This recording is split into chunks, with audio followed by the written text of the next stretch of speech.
तो दोस्तों, आज की वीडियो काफ़ी स्पेशल होने वाली है, ठीक है ना। स्पेशल किस लिए? क्योंकि जो क्वेश्चन आने वाला है उसी तरीके से सेट किए हैं, ठीक है ना।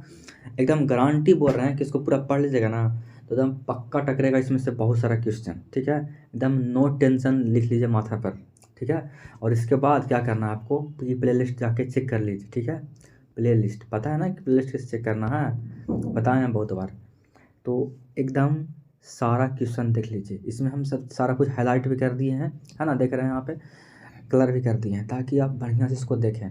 और बाद में इसका जो जो मतलब इम्पोर्टेंट नोट्स है वो आपको मिल जाएगा व्हाट्सअप के चैनल है उसी पर, ठीक है ना। तो व्हाट्सअप चैनल पर आप आराम से जुड़ सकते हैं, डिस्क्रिप्शन में लिंक मिल जाएगा आपको, वहाँ से जुड़ जाएगा, ठीक है। चलिए शुरू करते हैं।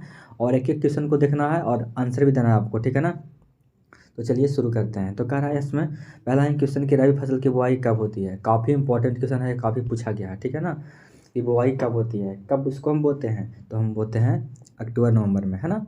कब बोते हैं, तो अक्टूबर नवंबर में, ठीक है। ठीक है, चलिए आगे है कि नमामि गंगे कार्यक्रम किस नदी पर से संबंधित है ना। नमामि गंगे किस नदी से संबंधित है। तो ट्रिकली याद रख लीजिए कि हम सर कहाँ पे नवाते हैं, तो गंगा मैया के पास। तो एकदम आराम से इसको याद कर लीजिएगा, ठीक है ना। दिक्कत तो नहीं होगा। मैं तुमको शीश नवाता हूँ कहाँ पे, तो गंगा माँ के घाट पर, है ना। तो याद रख लीजिएगा आराम से, ठीक है। निम्न में से कौन धात्विक खनिज है ना। धात्विक खनिज की बात कर रहा है ना। तो कौन है इसमें, तो लोहा, मैग्नीज, तांबा या फिर इनमें सभी। धात्विक मतलब कि मेटल है ना। वो है कौन, तो भाई यहाँ पे सारा कुछ है। ऐसे लोहा का भी होता है ना, हेमाटाइट सिटाइट सब पता होगा बढ़िया से इसका, है ना। अयस्क वगैरह के बारे में, मैग्नीज के बारे में पता होगा, कॉपर के पता होगा, है ना। तो अयस्क यहाँ पे तीनों है, ठीक है ना। इस तीनों का मतलब अयस्क होता है यहाँ पे। तो और ये तीनों क्या है, धात्विक खनिज है, ठीक है ना। तो इनमें सभी बिल्कुल करेक्ट है, ठीक है ना। और एक बात और बोलें, ये जो तीनों का है, तांबा का, मैग्नीज का और लोहा का, तीनों का जो क्या होता है, अयस्क नाम है। अयस्क का नाम, यानी कि इसको इंग्लिश में बोलते हैं और, है ना, अयस्क बोलते हैं। इसको देख लीजिएगा, ठीक है ना। काफ़ी बार मतलब पूछा गया है, ठीक है ना। तो देख लीजिएगा बढ़िया से, ठीक है। कल्पक्कम किस राज्य में है, देखिए काफ़ी इंपॉर्टेंट है एकदम। कंपटीशन में भी हम लोग को आया था वाला पूछा था, है ना। कॉम्पिटिटिव एग्जाम आप दीजिएगा तो मतलब बाद में दीजिएगा, ठीक है ना। लेकिन हम लोग दे रहे हैं तो हम लोग को पता है कि ये जो क्वेश्चन है काफ़ी इंपॉर्टेंट है। कल्पक्कम किस राज्य में है पूछता है। ये हम लोग को तो ये नहीं पूछेगा कि कल्पक्कम किस राज्य में है, हम लोग पूछेगा कि इसमें से कौन सा उद्योग धंधा जो है कल्पक्कम में स्थित है ना। आपको तो डायरेक्ट पूछ लिया कि तमिलनाडु में है, तो आराम से बता दीजिएगा, ठीक है ना। काफ़ी नॉर्मल क्वेश्चन है। कल्पक्कम कल पकड़ेंगे, ठीक है ना। कल पकड़ेंगे तमिलनाडु में, है ना। कल पकड़ेंगे तमिलनाडु में, ट्रिक से याद कर लीजिए, ठीक है। ऐसे तो नॉर्मल चीज़ याद रख ही सकते हैं, ठीक है ना। कोई आपको बोल देगा आपकी सिवान कहाँ है, तो बिहार में है, इतना तो पता ही होगा। आगे का बाहो भैया, आगे है कि गुरु हिंसानी खान किस खनिज से संबंधित है, बताइएगा। लॉयस्क या फिर कोयला या फिर बॉक्साइट या फिर तांबा। ऐसा मत सोचिएगा कि ये गुरु हिंसानी है, गुरु हिंसानी खान है, ये आपका अयस्क है, अयस्क नहीं है। मतलब इससे कुछ नाम है जो रिलेट करता है, वो आपका है आयरन से, ठीक है ना। तो आयरन से संबंधित है, ठीक है ना, गुरु हिंसानी खान, ठीक है। तो ध्यान रखेंगे, ठीक है भाई, ठीक है। ठीक है। यूरोपीय संघ का मुख्यालय किस देश में है ना। तो काफ़ी क्वेश्चन मतलब कि इम्पोर्टेंट है। तो ये कहाँ है, बेल्जियम में है, ठीक है ना। ठीक है ना, कहाँ है, इंपॉर्टेंट है, वीवीआई है, छोड़ना नहीं है, ठीक है ना। जो इतना पढ़ा रहे हैं ना अभी, जो क्लास जो इधर हो रहा है इंपॉर्टेंट वाला, वो सारा कुछ कर लीजिएगा, ठीक है ना। और प्ले लिस्ट भूलिएगा मत, ये बता दे रहे हैं। इंग्लिश के लिए, हिंदी के लिए सारा का, है ना, सेपरेट किया गया है, और इंग्लिश वगैरह सब चीज़ के लिए, ठीक है। मुदलखंड प्रदेश की, सॉरी, बुंदेलखंड, है ना, जो ये कहाँ है आपका, वहीं कहाँ है भाई। अभी बताना पड़ेगा कि बुंदेलखंड कहाँ है, कहाँ है। अगर आप मैप देखेंगे तो होता है ना कि मध्य प्रदेश और उत्तर प्रदेश का, है ना, दोनों एरिया में थोड़ा थोड़ा कवर करता है। तो समझ सकते हैं बात को, ठीक है ना। तो बुंदेलखंड मध्य प्रदेश, थोड़ा सा मध्य प्रदेश में है और थोड़ा सा उत्तर प्रदेश में है, ठीक है। तो कह रहा है कि बुंदेलखंड प्रदेश में किस प्रकार की बस्तियाँ पाई जाती है, तो गुच्छित बस्तियाँ, है ना। मतलब कि गुच्छित बस्तियाँ इस टाइप से, ठीक है ना। मतलब समझ सकते हैं बात को, ठीक है ना। आधुनिक मानव भूगोल के जनक पूछा गया है। तो ये तो बच्चा को पता है भाई, है ना। अब ज्योग्राफी पढ़ना शुरू करेंगे तभी से पता रहेगा कि फ्रेडरिक रटजल है, और सिर्फ रटजल भी था कभी कभी, ठीक है। तो इतना पता होगा ही। आगे क्या है कि निम्न में से कौन एक जनसंख्या परिवर्तन का कारक नहीं है। भाई प्रवास हो सकता है कारक, जन्म हो सकता है, मृत्यु हो सकता है। आवास से क्या मतलब है, कहाँ हम क्या रह रहे हैं, ठीक है ना। तो यहाँ पे आवास नहीं हो सकता है। बाकी आपका अब आदमी यहाँ से कुछ वहाँ चल गया है जन्म के स्थान पर, मान लीजिए कि इस बार इतना बच्चा का जन्म हुआ, या फिर इतना मतलब कि ऐसा से मतलब समझ सकते हैं ना, मृत्यु, या फिर ठंड के कारण, या फिर कोई बीमारी के कारण कुछ ज़्यादा जनसंख्या में कमी आ गया। तो एक परिवर्तन के कारण हो सकता है, परिवर्तन कर सकता है ये सब, ठीक है ना। मृत्यु, जन्म और प्रवास, लेकिन आवास से मतलब नहीं है। अब कहीं से आ भी सकता है, कहीं जा भी सकता है इसमें से।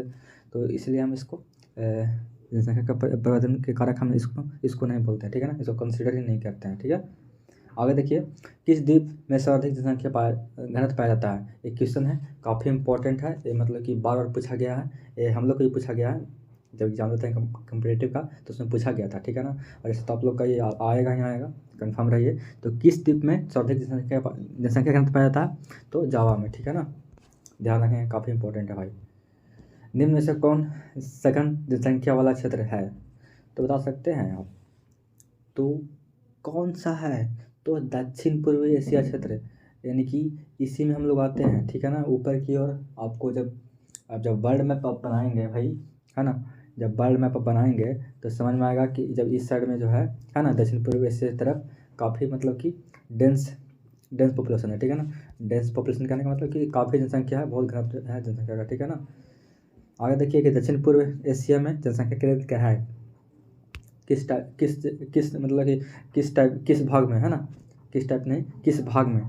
तो नदी घाटियों के जो उच्च भाग है ना, जो कि पठार टाइप का है ना, वहीं पे क्या है, उस साइड में क्या है, जनसंख्या खूब ज़्यादा है ना। तो नदी घाटियों के उच्च भाग में, ठीक है ना। तो इस तरीके से आप बता सकते हैं बढ़िया से, है ना। तो दक्षिण पूर्व एशिया में जनसंख्या केंद्रित है, तो कहाँ पे, तो नदी घाटियों के उच्च भागों में, ठीक है। इम्पोर्टेंट है और काफ़ी अच्छा क्वेश्चन है। आगे क्या है कि निम्न में से कौन आयु वर्ग कार्यशील संख्या की प्रतिनिधित्व करता है, तो कौन करता है, तो 15 से 59 वर्ष वाला, ठीक है। ध्यान रखेंगे ना, हाँ ध्यान रखेंगे, आप पता है। चलिए आगे बढ़ जाए, तो आगे बढ़ते हैं। अधिकांश देशों में ग्रामीण नगरीय विभाजन किस आधार पर होता है, तो आकार बिंदु के आधार पर होता है, ठीक है ना। ध्यान रखेंगे कि जो ग्रामीण नगरीय विभाजन जो है वो आपका आकार बिंदु के आधार पर होता है, ठीक है। अब ज़्यादा डिस्कस यहाँ पर करेंगे नहीं, क्योंकि आप समझ रहे हैं कि क्या बोलते हैं, टाइम बहुत कम है। डिस्कस करना था तो पिछले वीडियो में डिस्कस कर चुके हैं। अब झटपट चलते हैं भाई, है ना। यहाँ पे जल्दी जल्दी हमको करना है, ठीक है। और अभी क्या करिए ना कि जितना हो सके आप ऑब्जेक्टिव पढ़िए, है ना, और पढ़ते रहिए, ठीक है। एक वीडियो को 2 बार 3 बार देख लीजिए, रिवीजन हो जाएगा, है ना। इस तरीक़े से जितना पढ़ें उसको रिवीजन करिए आप। अब नया कुछ पढ़ने की कोशिश मत करिएगा, ठीक है। मानव विकास की अवधारणा निम्नलिखित में से किस विद्वान की देन है, तो महबूब उल हक होता है, या फिर कह सकते हैं कि डॉक्टर महबूब, ठीक है ना। पूरा नहीं लिखा है यहाँ पे, उल हक भी होता है, पूरा लिखता है। तो आपका यहाँ पे भी बिल्कुल करेक्ट हो जाएगा। खट्टे फलों की कृषि से संबंधित है, एकदम काफ़ी इम्पोर्टेंट है, बहुत ज़्यादा इम्पोर्टेंट है, बहुत ज़्यादा, है ना। तो संबंधित है भूमध्य सागरीय कृषि से, ठीक है ना। काफ़ी इंपॉर्टेंट है भाई, बहुत इंपॉर्टेंट है, इसको छोड़िएगा मत। कह रहा है कि मसाई क्या तरह का है, ये भी इम्पोर्टेंट क्वेश्चन है। तो मसाई है जो क्या है आपका जनजाति, जैसे कि भील जनजाति होता है, गोंड होता है, ये सब होता है ना, चेर चोल, ये सब पांडे, सब पहले के था वो सब तो मतलब कि कह सकते हैं कि हिस्ट्री में पढ़े होंगे आप। जैसे गोंड अभी जान रहे हैं, बिरसा जनजाति जो झारखंड पर रहता है, ये सब क्या है, जनजाति है, ठीक है ना। तो समझ सकते हैं, ट्राइब है मसाई, ठीक है ना। मसाई क्या है, ट्राइब है, ठीक है ना। मकाई मत पढ़ लीजिएगा, मसाई है।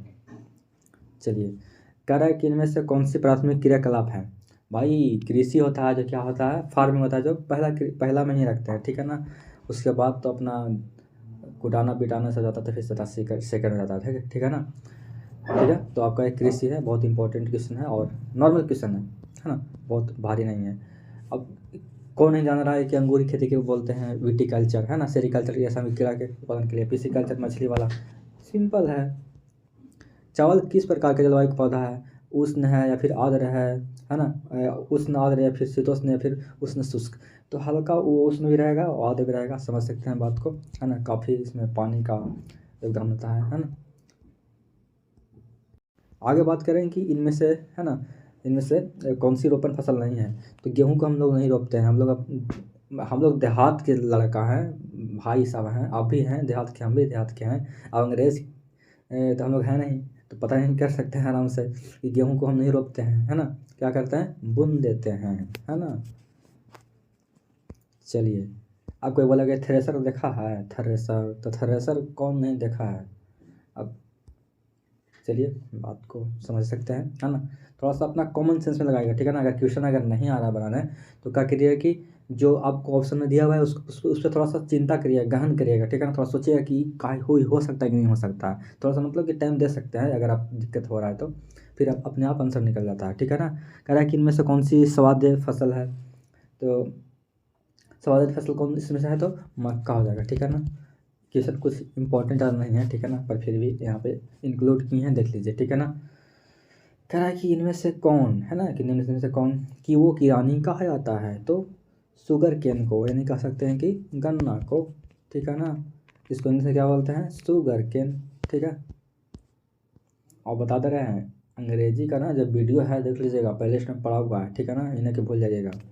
आगे देखिए, कह रहा है कि विश्व में तांबा का सबसे बड़ा उत्पादक कौन सा है। चिली है, या फिर अर्जेंटीना है, या फिर ब्राज़ील, या फिर पराग्वे है। चिली थोड़ा सा सही नहीं दिखा है, चिली ऐसे भी दिख सकता है, ठीक है ना।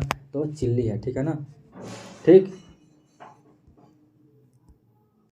आगे कि इनमें से किसे कर्तन दहन कृषि भी कहते हैं।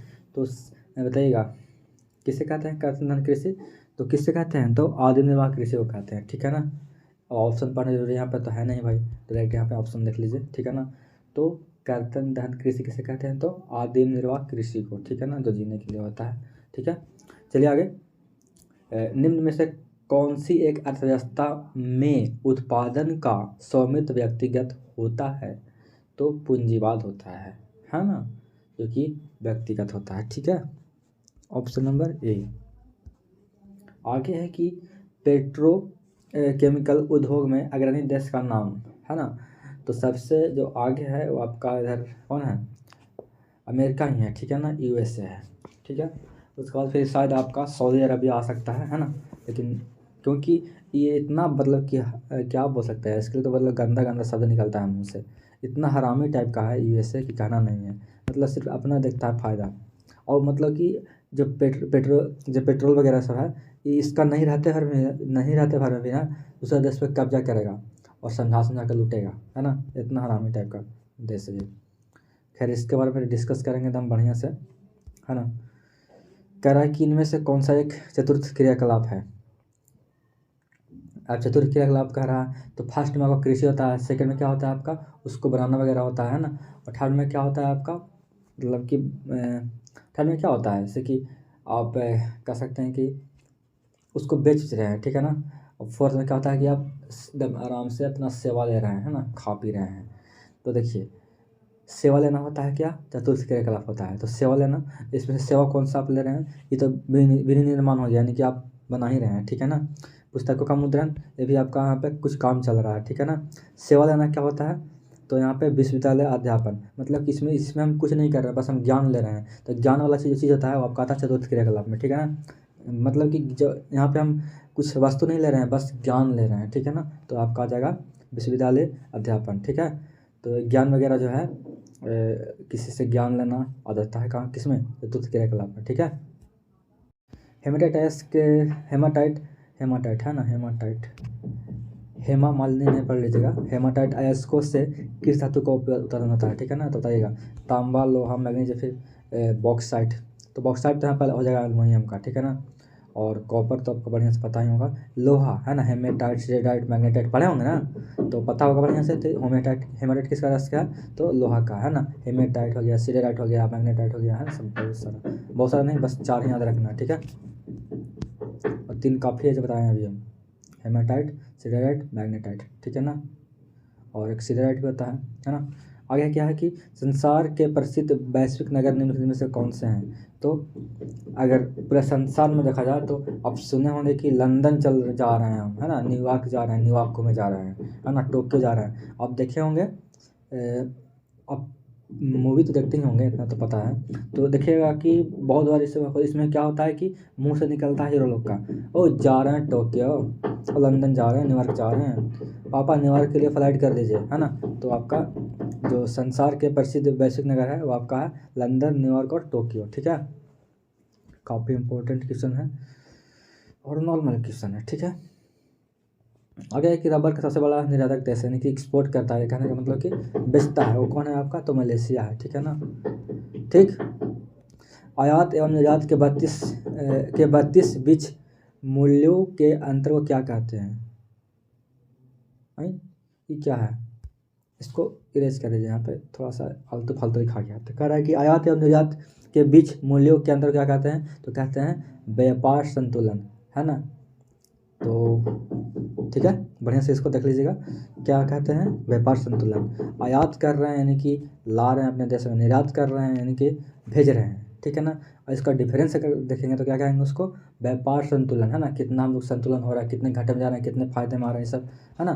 तो एक तरह से निकलता है। ठीक है, भारत किस व्यापारिक समूह का सदस्य है, तो सार्क का। ठीक है ना, सार्क का जो है ये मतलब कि समूह है। ठीक है ना, इसी के समूह में मतलब हम लोग शामिल हैं। ठीक है ना, व्यापारिक समूह बोल रहा है ना, तो सार्क ही रखेंगे। ठीक है, चलिए,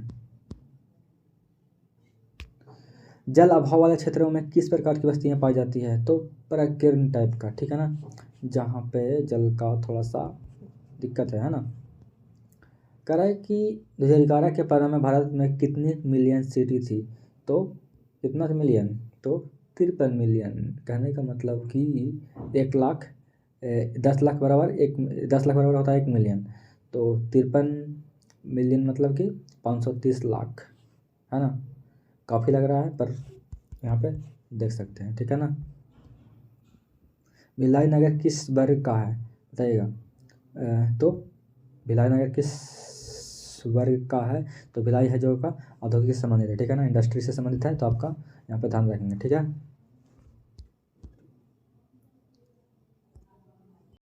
आगे है कि निम्नलिखित में से कौन भारत में पुरुष प्रवास का मुख्य कारण है, तो कम रोजगार। अब यही तो मेन तो कारण ही ना है, आपके पापा कहीं जा रहे हैं कमाने, भैया जा रहे हैं कमाने, है ना, ये घर के जो लोग जाते हैं पुरुष में, वो क्यों जाते हैं, क्योंकि पैसा कमाना होता है। तो मेन काम तो ही है कम रोजगार, है ना। आगे बढ़ें, निम्नलिखित राज्यों में से कौन सॉरी निम्नलिखित राज्यों में से किस किस एक में जनसंख्या का घनत्व सर्वाधिक है, तो पश्चिम बंगाल में बहुत ज़्यादा है ना, पता ही होगा, बंगाल, है ना, बंगाल काफ़ी फेमस है ना, मछली चावल, है ना, तो समझ सकते हैं बात को, तो पश्चिम बंगाल। ठीक है, भारत में सबसे पहली जनगणना कब की गई थी, तो 1872 में। काफ़ी वीवीआई है, इसको ध्यान रखेंगे। ठीक है ना, 1872 में पहली बार जनसंख्या हुआ था। ठीक है, आपको ये पूछेगा कि पहली बार पंचवर्षीय योजना कब मतलब की चला था, तो 1951। ठीक है, 2011 की जनगणना के अनुसार भारत के किस राज्य में नगरीय जनसंख्या का प्रतिशत सर्वाधिक था, तो तमिलनाडु, है ना। 2011 के पूछ रहा है ना, तो तमिलनाडु ही रखेंगे। ठीक है, ध्यान से भूलेगा मत। आगे क्या है कि किस महाद्वीप में भारत का पहला प्रवास हुआ था, तो अफ्रीका का, है ना। ऑप्शन ए बिल्कुल करेक्ट हो जाएगा। ठीक है ना, अफ्रीका ही है ना, अफ्रीका से ही हम लोग टूटे थे, है ना, उन्हें से पता होगा आपको। आगे देखिए कि कह रहा है कि भारत में निम्नलिखित राज्यों में से किस किस एक में 0 से 6 वर्ष आयु वर्ग के बच्चों को लिंग अनुपात निम्नतम है, तो हरियाणा में। ठीक है ना, 0 से 6 वर्ष के आयु के बच्चों का लिंग अनुपात जो है जो सबसे कम कहाँ पे देखा जाता है, तो हरियाणा में। ठीक है, मतलब कि हरियाणा में लड़के लोग बहुत कम है। ठीक है, कहने का मतलब ये समझिए। ठीक है, लड़का लोग काफ़ी है। और आगे देखिए कह रहा है कि इनमें से कौन राजधानी नगर है, तो चंडीगढ़, है ना। एक गाना भी है जो कि आपको पता है, हम नहीं गाएंगे, है ना, चंडीगढ़ नू आई नू, तो यहाँ पे चंडीगढ़। ठीक है ना, बोल दिया तो यार मेरे बगल में है ना, बोध गया, जहाँ पे बुद्ध भगवान को ज्ञान की प्राप्ति हुआ था। ठीक है, यहाँ से ज़्यादा दूर नहीं है, 6-7 किलोमीटर है यहाँ से। ठीक है, जहाँ हम रहते हैं वहाँ से। यहाँ कह रहा है कि निम्नलिखित में से कौन सा एक उत्तर पूर्वी भारत के दक्षिणतम राज्य है, तो त्रिपुरा है। ठीक है ना, ये दक्षिण में है, आपको अच्छा से पता होगा यार, है ना, मैप पर देखे होंगे तो। कह रहा है कि निम्नलिखित प्रदेशों में कौन सुप्रलेखित प्राचीनतम नगरीय बस्ती है। हाँ, ये क्वेश्चन किसको नहीं पता होना चाहिए कि मेसोपोटामिया का सभ्यता सबसे पुराना सभ्यता है। ठीक है ना, तो मेसोपोटामिया सबसे ज़्यादा पुराना है ना, बताना पड़ेगा ये भी। भारत में गेहूं उत्पादन में अग्रणी राज्य कौन है, तो कौन है सबसे ज़्यादा गेहूं उत्पादन में जो आगे है वो आपका हमारा कौन है, तो प्रिय उत्तर प्रदेश है ना, यूपी है। ठीक है ना, उत्तर प्रदेश है जो कि गेहूं उत्पादन में सबसे आगे है। ठीक है ना, पूरा भारत में बात कर रहे हैं। ठीक है ना, आगे है कि निम्नलिखित में से कौन भारत में नीली क्रांति से संबंधित है, तो नीली क्रांति यानी कि नीली क्या होता है, नीला मतलब जल होता है। ठीक है ना, नीली क्रांति तो जल में ही मछली होता है, तो याद रखेंगे कि मत्स्य पालन। ठीक है ना, नीला क्या होता है, जल होता है। नीला मतलब कि समुद्र में देखते होंगे तो जल कैसा लगता है, हल्का नीला नीला नीला लगता है, यानी कि ब्लू ब्लू लगता है। तो ब्लू यानी कि ब्लू में कौन रहेगा, तो मछली रहेगा, मत्स्य पालन ध्यान रखेंगे। ठीक है ना, ट्रिकली। कह रहा है कि इनमें से कौन सा मूंगफली का सबसे बड़ा उत्पादन राज्य है, तो मूंगफली सबसे ज़्यादा उत्पादन राज्य कौन है, तो आपका राजस्थान हमारा है। ठीक है ना, कौन है, राजस्थान है। ठीक है, राजस्थान लिख दिया ना, खैर कोई ना, राजस्थान है। ठीक है, आगे कहा है कि देखिए यहाँ पे कह रहा है कि इनमें से कौन सा क्षेत्र धान का कटोरा कहलाता है, तो कृष्ण गोदावरी डेल्टा क्षेत्र है ना, जो कि क्या कहलाता है, धान का कटोरा कहलाता है। ठीक है ना, वही वाला जो रीजन है वो कहलाता है कौन सा, कौन सा रीजन, कृष्ण गोदावरी डेल्टा क्षेत्र है ना, वो कहलाता है धान का कटोरा। ठीक है ना, चलिए आगे बढ़ें। अरे यार क्या हो रहा है, हाँ चलिए, तो 50 वाला देखिए क्या कह रहा है कि कह रहा है कि क्या कि निम्नलिखित में से कौन पश्चिम भारत की बेसिन है, तो बेसिन पश्चिम भारत बोल रहा है ना, तो माही बेसिन हो जाएगा। ठीक है ना, ऑप्शन ये बिल्कुल करेक्ट है। ठीक है ना, काफ़ी अभी भी आई है, इसको भी इंपॉर्टेंट में मतलब कि रख लीजिए। ठीक है ना, काफ़ी इंपॉर्टेंट वाला है। ठीक है, ठीक है, देखो यार 70 है पर 85 कर रहे हैं। ठीक है ना, अब हमको बताइए कि 50 में से कितना आपका सही हुआ है। ठीक है ना, कितना आपको क्वेश्चन पहले से आता था। ठीक है ना, इसके बाद जो वीडियो आएगा ना उसमें हम कर लेंगे टोटल कितना कर देंगे, 20 और बचा हुआ है ना, 20 और कर लेंगे। ठीक है ना, बस इसके जस्ट नीचे वीडियो नीचे रहेगा, देख लीजिएगा। ठीक है ना, तो चलिए रिवीजन करते रहिए और पढ़ते रहिए। ठीक है, आपका जो एग्ज़ाम है बढ़िया जाए, है ना, और यही मतलब कि हम भी प्रार्थना करते हैं भगवान से। ठीक है, खैर बाय बाय, टेक केयर और पढ़ते रहिए।